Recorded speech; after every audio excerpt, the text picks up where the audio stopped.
Une nouvelle vie s'annonce pour Nadia Kamachi. Elle vit ses dernières heures d'ingénieure de projet dans cette grande société ucloise où elle travaille depuis 16 ans.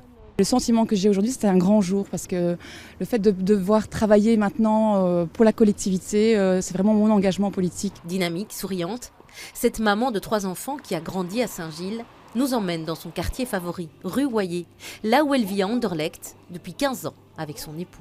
Il y a vraiment cette multiculturalité qui est très importante.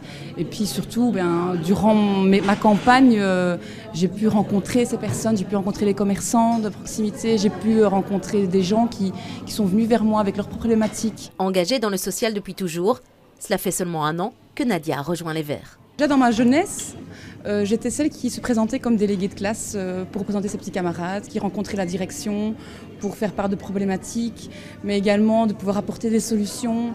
Et souvent vers un public qui était quand même à la base fragilisé, qui ne savait pas s'exprimer. Donc je pense que ça a commencé déjà très jeune. Et puis je suis rentrée en tant que membre dans une association de parents.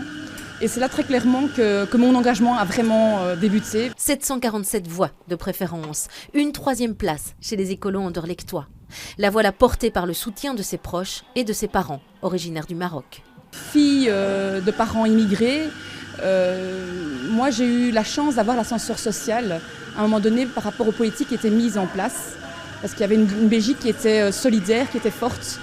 Et j'aimerais pouvoir redonner cette chance en fait à cette jeunesse. Accueillie par son aîné le bourgmestre, la future échevine découvre son nouvel environnement de travail. Je crois que les gens ont vraiment besoin d'avoir de la transparence. Il est nécessaire vraiment que les gens sachent ce qu'on fait, pour quelles raisons on les fait, et lorsqu'ils ne sont pas d'accord, ils puissent encore s'exprimer et qu'on soit à leur écoute. Donc ça, c'est vraiment quelque chose que je mettrais en priorité. Un vent de fraîcheur soufflera désormais sur la commune d'Anderlecht.